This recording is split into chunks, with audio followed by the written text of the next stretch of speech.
Hello, everyone. Welcome to season one, episode one of Conversations with Vijeet. In this season, I'll be talking with some of my batchmates who have done sports management. They will be from batches of 2017 and 18 who studied at Deakin University, Melbourne. For this first episode, I've got Pranav Prakash, who is a friend of mine who also graduated with me in July 2017. Pranav and I studied together. We completed a lot of assignments together as part of our groups. And I also remember he left us for some other group during one of the assignments. But yeah, anyway, we had a good time there in Melbourne. And yeah, so Pranav, welcome to the show. How Thank you are so you? much, Vijeet. Thank you for having me. My pleasure. So, where are you? Where are you right now? So currently I'm in Boston, Massachusetts. Me and my wife, we just moved here last August, so it's been less than a year at the moment. Okay. All right. So I'll just start from the beginning. I'll come back to what you're doing over there. So Sure. first of all, I just wanted to understand like why did you pursue sports management? How did you come to know about the course, and why did you choose Deakin University? Sure. So I did my undergrad in Pune, India, and then I'd moved back to Qatar, which is where my parents still live and where I grew up. So I was working there for a local magazine. Uh, and I did that for about a few months, but I didn't really enjoy it. And I was trying to figure out what I'm passionate about. And at that point of time, I was a 21-year-old trying to think if I have to do a desk job for the rest of my life, what do I want to do? And I was like, oh, it would be cool if I can do something in the sports field. So I started asking around, started doing my research. And I spoke to a colleague, my dad's colleague, and she actually sort of introduced me to the idea of sports management. She's like, "Do you know there is something called sports management? It's an up and coming course. You should look into it." So I started looking into it, started doing my research. This is back in 2014, end of 2014, and came across Deakin. I think Ohio University in the US, that was another big one, which had a good course. And I think there was a FIFA course. These were the three big courses I could see, along with Deakin, sorry, Deakin being the third one. And I think I just decided to apply for Deakin. It was the option which made the most sense back then. I applied and got through, luckily. And yeah, that was to be honest, that was it. Like I did a bit of research, got to know the course, and then I don't know, it was smart or stupid, I don't know, but I was 21 and I made a decision, and yeah, that was it.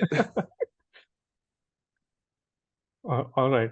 So how did that process go? Like applying to Deakin and getting through, and all the visa, like the visa process as well? Yeah, sure. So I applied initially, and if I remember correctly, I think IDP is the agency who manages applications which come from outside of Australia, and they were based, I think, in Delhi. So I had to get in touch with people there and submit some applications. And so I was living in Qatar at this point, right? And they didn't have an Australian embassy. So I had to send a few of my documents to, I think it was Dubai, to get my visa and things like that. So the application process took a bit of time initially for the course itself. But once that was done, I got my admission subject to visa, of course. The visa took a bit of time. And if I remember correctly, the course had started. So the O week, the orientation week had already started, and I had still not received my visa. So I was panicking a bit, and I was like, "Oh no, what's gonna happen? Am I gonna be able to go or not?" But it came just in time before the first class we had, and I had to pay a premium for the air tickets. I still remember I paid a lot. Very grateful for my dad, and somehow got on this flight last minute and arrived in Melbourne. So visa process was a bit stressful, I would say. I had to, like I said, I had to send documents to another country because we didn't have an embassy there and things like that. But otherwise, the application process to the university itself was smooth. As you know, you just need a lot of documents. Pretty much every document you have ever had since you were born, they basically require them. So yeah, accumulating that was a bit of a hassle, but yeah, it was worth it. It was worth it. Yeah. I didn't know that you joined quite late, because even my visa came I think one week later. I think we started around July 13th, and my Hmm. visa came around July 17th, and I took flight on Okay. July 19th. So Oh even wow. I was late to join, and I paid a premium on the air tickets too. Yeah, it was crazy. Yeah, it was. That time was actually crazy. Getting the visa, firstly getting the visa, there was no no surety like when it would come. Hmm. Yeah. And then when it did come, yeah, we had to run to Australia. Yeah, Indeed. yeah. So how was your experience studying over there in Melbourne at Deakin University? And did the course meet your expectations? Can you just talk about the entire 2 years that you studied there? Sure, sure. So I think we actually met probably in the first 1 month of us studying there. So you Yeah, were definitely like a big part of my journey there. So, and I assume a lot of our experiences are similar as well. But for me, I think the course was good, right? It gave me exposure to the sporting industry in Australia. Uh, to be very honest, like I said, I was 21 and probably didn't know what to expect. I didn't. I had studied in Qatar and in India, so my expectation of education was very different, right? I don't know if you felt this, but how education is done in Australia is quite different to yeah, India and yeah, yeah, probably right. like the Middle East even, right? So it was very different, but I think the course was good, right? Um, the way I described the course or how I perceived it was basically doing your master's in business, but the subjects or the specific companies or cases you would look at was sports Yeah, oriented, right. right? So it was basically giving you an idea of doing a master's in business, but focused on the sporting industry. So that's how I took it. I think it gave a bit more insights into how things may or may not be different in the sporting industry, how different companies might work compared to a non-sporting company, how marketing works. Like one of my favorite units we did was sports marketing, where you sort of understood how you use athletes, how you use influencers. That was a big part of like why I wanted to study that course. So I enjoyed that quite a bit. Then there were some units which I recognized that was important for the course, but I didn't necessarily enjoy. I think there was facility management. I Yeah, was not very big on that. So look, overall, it was good.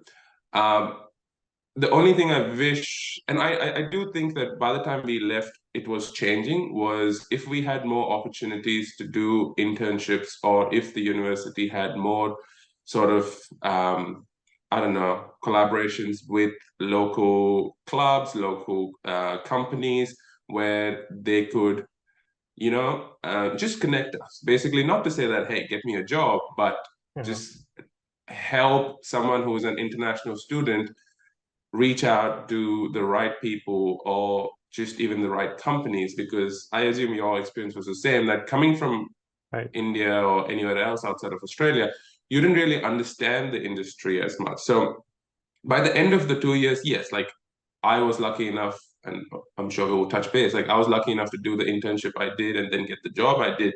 But in general, as the course itself, I didn't think we got enough exposure to the industry itself. We learned about the industry in theory, but I would have liked if we would have had that exposure to the industry in some sort of way. But I do remember by the time we left, they had listed a lot of internship opportunities. I think in my last semester, the students who had just joined were given an option of about 20 to 30 different internships. So I guess the course was growing. It was a new course, so I recognize that as well. And I assume over the years now it's developed a lot.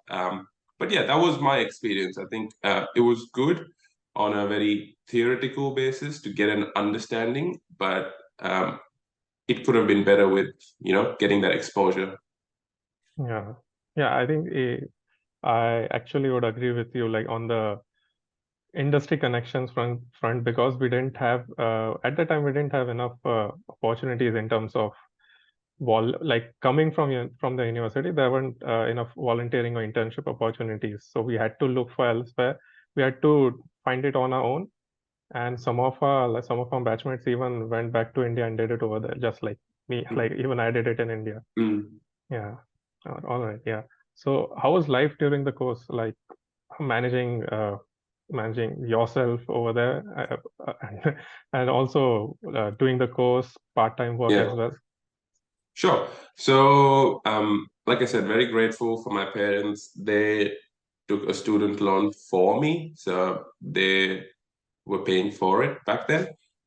So a big part of me coming there was I wanted to get a job as soon as possible so that I can at least take care of my expenses, right? Because living there, if my memory serves me right, I think including rent, eating, transport, when I started there, back in 2015, we needed at least $1,200 to $1,500 Yeah. every Right. month, right? Yeah. That's an approximate figure. So I Hmm. didn't want to put the pressure of my dad sending me that money along with paying the tuition fee, which was already expensive, as you know.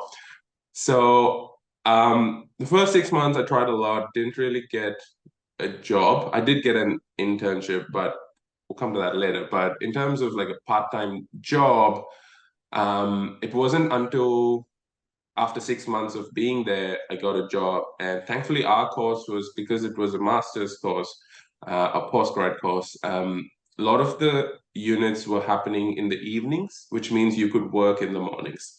Obviously, there was a restriction with our visa that you could only work 20 hours a week. So, still part time jobs.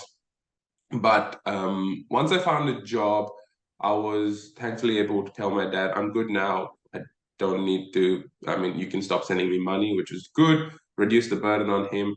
But in terms of managing coursework along with work, I don't think it was that hard because, like I said, you worked a maximum of 20 hours a week. So you'd get like 2 to 3 shifts, and you had 4 units every trimester. So you're doing maybe 2 to 3 assignments at every time, and a lot of them are group work and then some individual. So you sort of manage that workload. And yeah, I didn't find it that hard. Life there was good. Like I said, the first few months were an adjusting period, but after that, I got settled in, and I enjoyed it. I mean, I call Melbourne home now because I mean, I know I'm in Boston now, but it's home for me now because I met my wife there. I've been there for 7.5 years before I moved here, so no, I enjoyed living there as a student. Oh yeah, a big part of also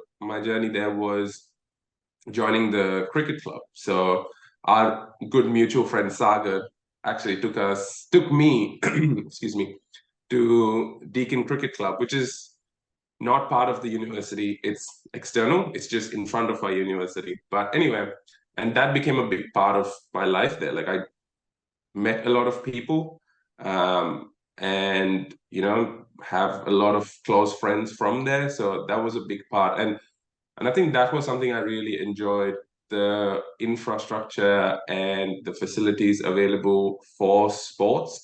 Um, that was so different to what I had experienced in India or in Qatar, right? So that was a big part of my life there, like going to play cricket or going to play basketball with some of the people from college, uni together on the weekend. Um, so yeah, it was good. I can't complain. Right. Right. So how did you find like work after the course? Sure. Like, and tell me about your work life post the course. Sure. So I think the way I put it is I'm excuse me, sorry. I met the right person at the right time, right? Um, like I said, I came late to the course, which means I arrived there before the first unit, but I think I somehow didn't register to it. So I joined this online marketing course, which was an elective, a bit late. So I only joined the second class. So for the first class, the professor had already introduced the course and asked people to make groups. So I was late and I had to make groups. And I asked around. There were like only one or two people who were still there.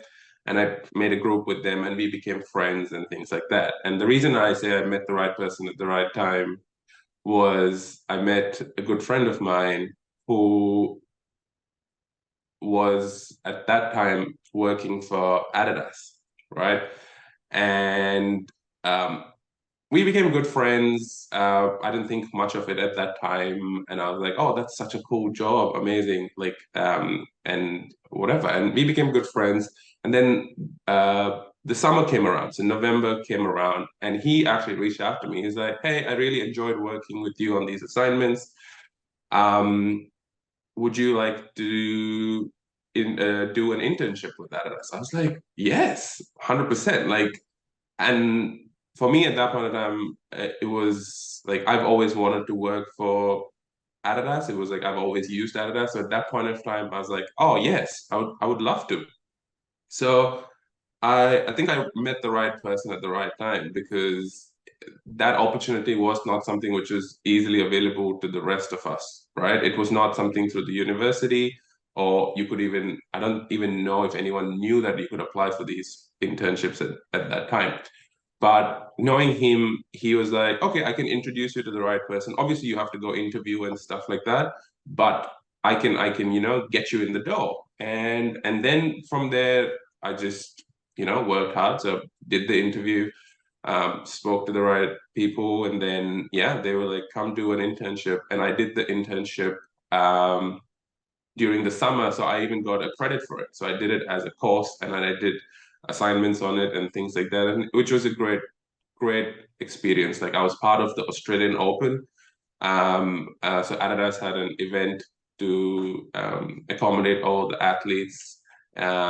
So I was part of that. I was part of a lot of other things. I was interning in brand marketing, so it was a fun 3 months, and I learned a lot. Like that gave me a lot of exposure. But um, after the internship, though, I asked them, I was like, is there an opportunity for a job? They said, look, unfortunately, because you can only work part-time, we don't have anything in the head office because they only had full-time jobs. But if anything comes up, we'll let you know. But fast forward 6 months later, they just sent me an email saying, hey, we are opening this new Adidas store in Chadstone Shopping Center. And why don't you come and interview? Like, I think you'll be good. It's like, yeah, 100%, let's do it. So I went. At this time, I was doing like a few part-time jobs, which I got enough money, but I was like, this would be amazing. So I went, interviewed, got through. Um, I guess they liked me. They made me like a shift supervisor straight away. And yeah, from there, basically, I worked my way up. So I started off as just like a normal sales rep, as a sales assistant in the retail store. And then within 1 year, I got promoted to what we call like a stockroom manager. So you manage all the inventory in the store and you manage what comes in and what goes out.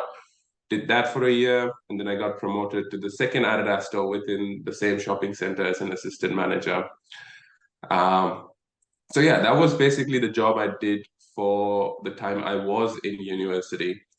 And by the time I was in my second role with Adidas, the stockroom manager, I think that's when we graduated, 2017. So thankfully, Australia has a rule where you can get a 2 year visa, a temporary student visa after Yeah. you've graduated. So which, again, um, not a lot of other countries did that at that time. So I was very grateful for that. So applied for that visa, which was pretty easy to apply for, and got that visa. And I mean, we all did.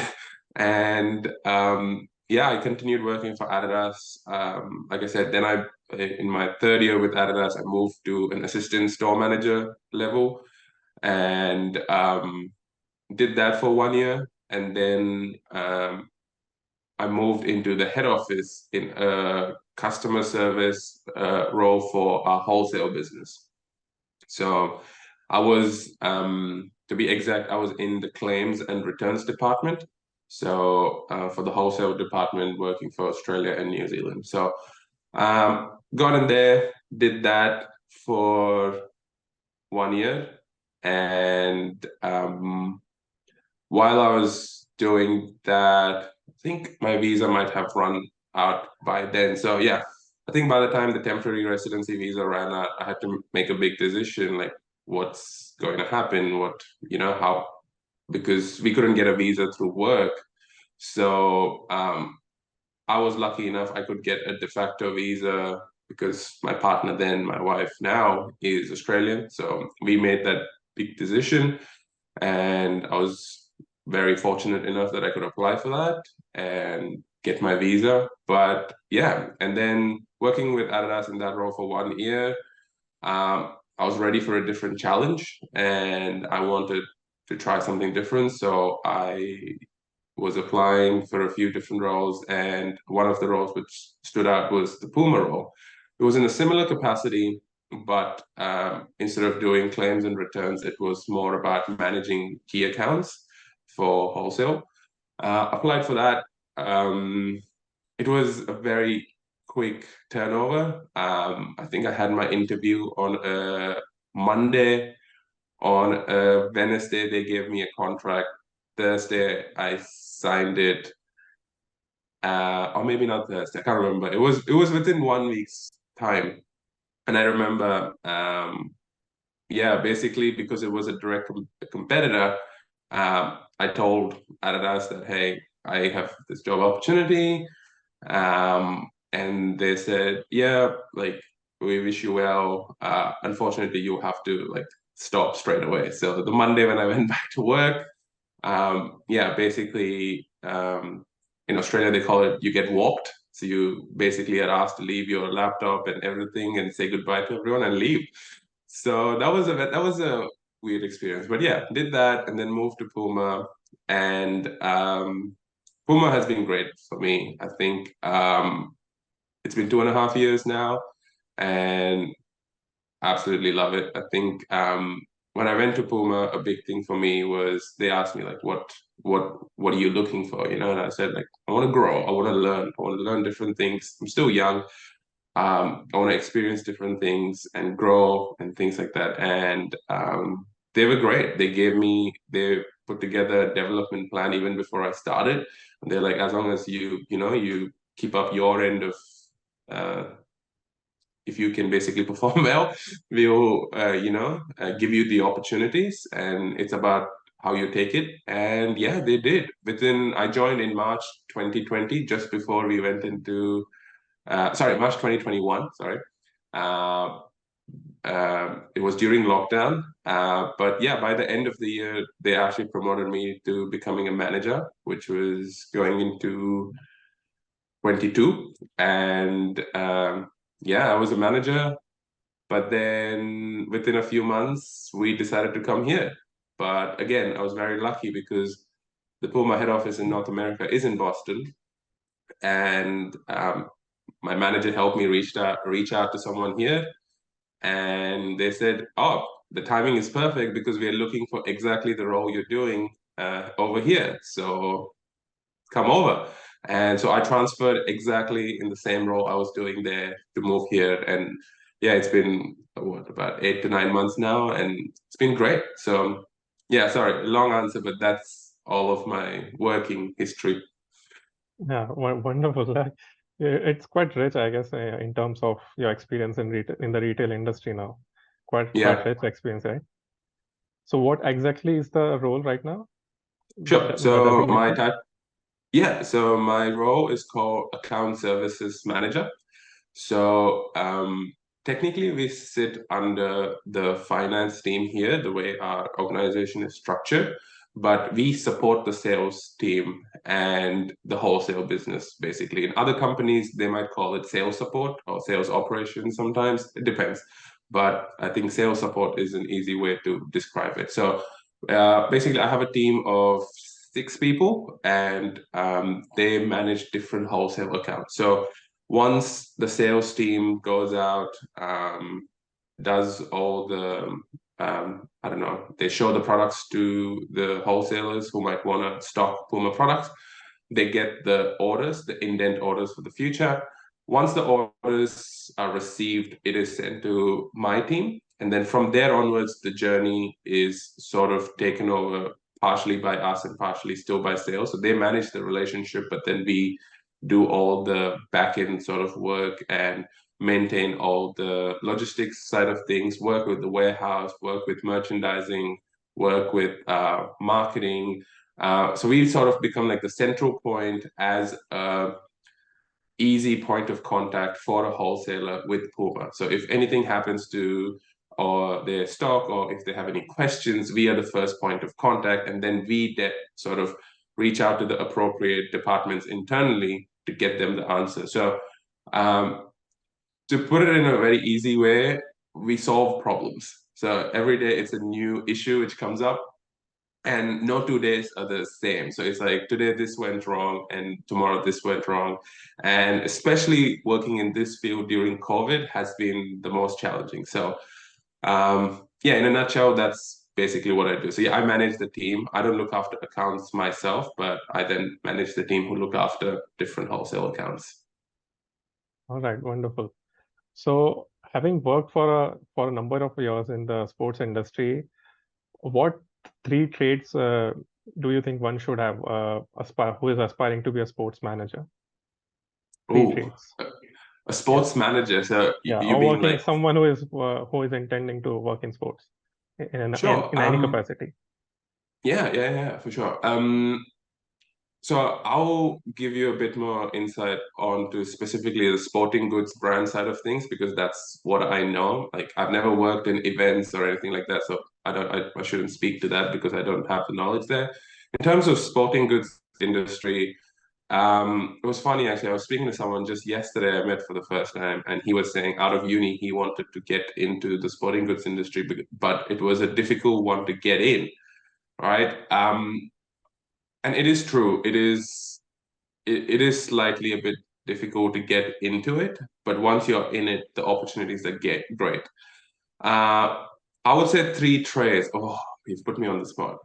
I think you have to be open to learning a lot of things. So one of the things I realized when I started the course was I was very fixated on just because my undergrad was in marketing. I was like, I just want to get into marketing. And I was very focused on that, not realizing that hey, maybe that's not even my strength. I don't know what I might be good at.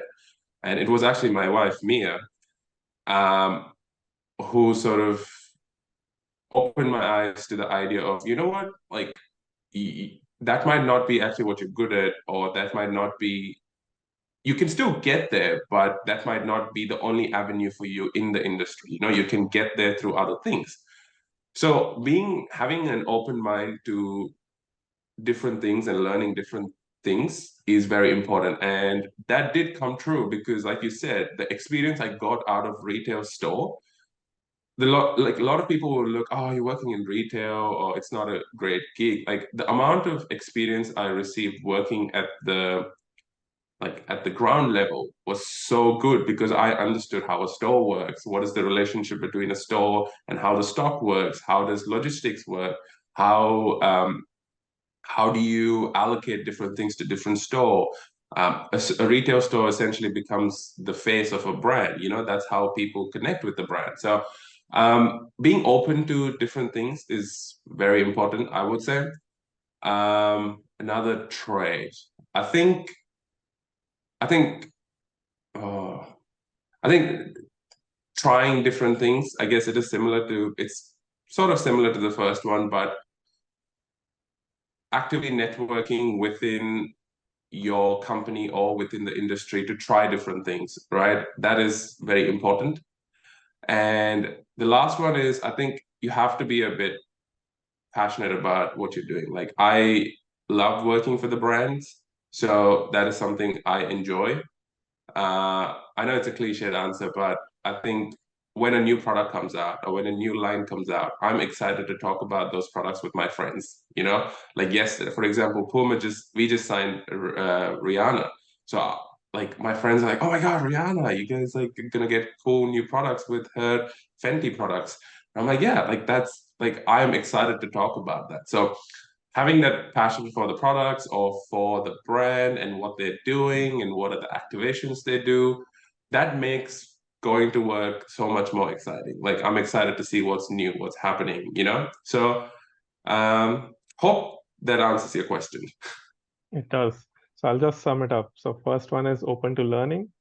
Sure. Second one is to try out new things, and the third Yeah. one is to be passionate about what you're doing. Yes, that sounds good. Great, great.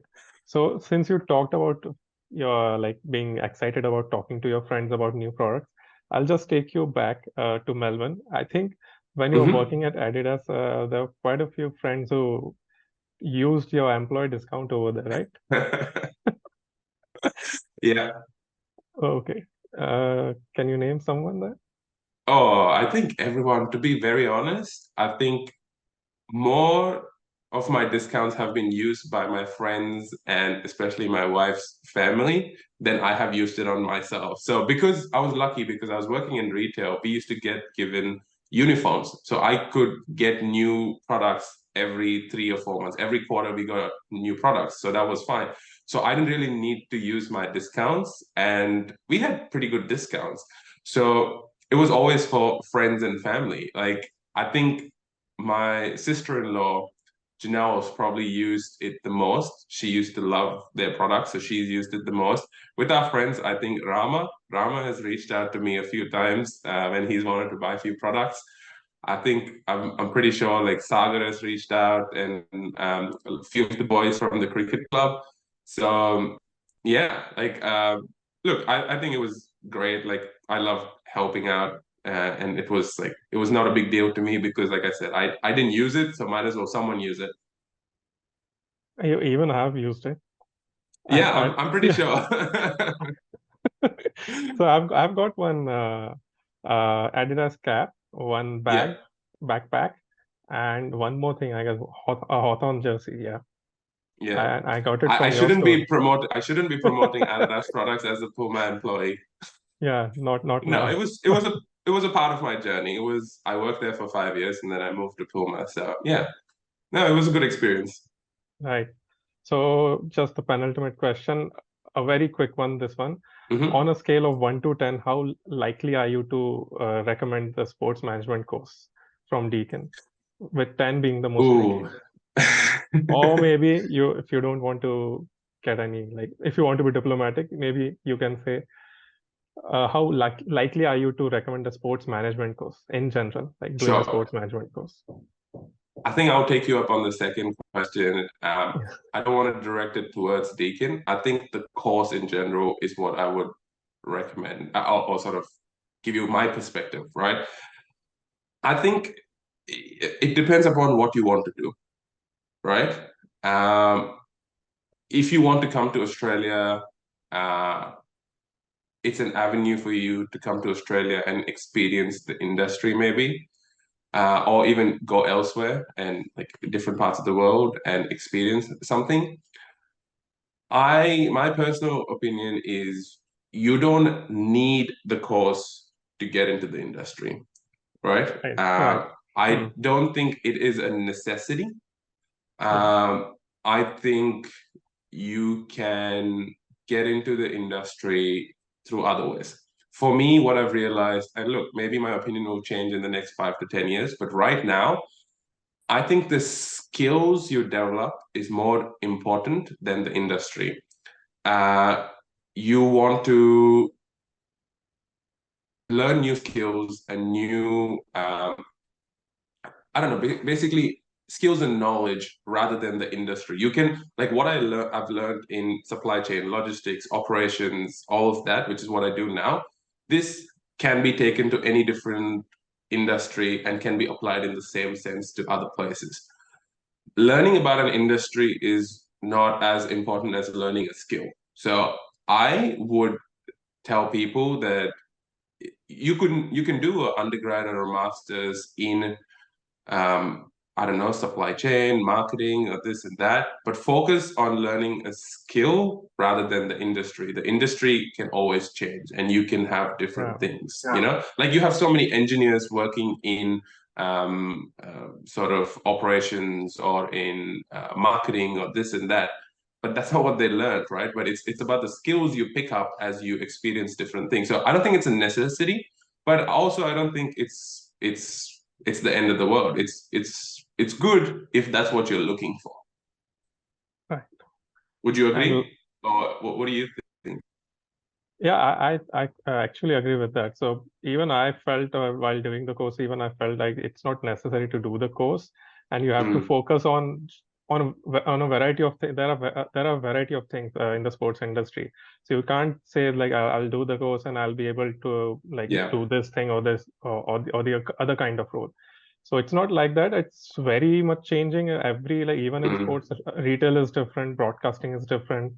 Then if you get into maybe the technical side, analytics is that's different. So everything is yeah. different, and you need to have some kind of specific skills for a particular Yeah. subdomain.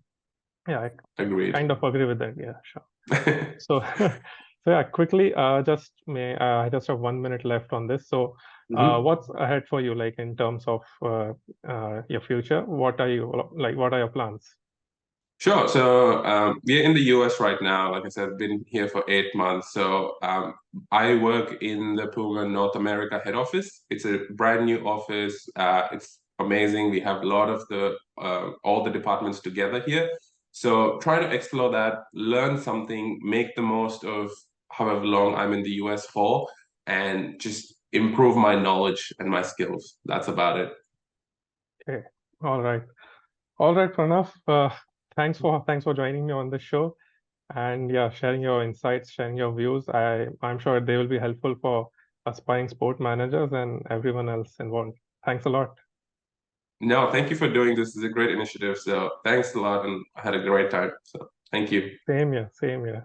All right. So yeah, that's all for this episode. If you liked it, please like and share, and it will encourage me to produce some more of such content. And do subscribe to the channel. Thank you, and I'll see you next. And I'll see you in the next episode.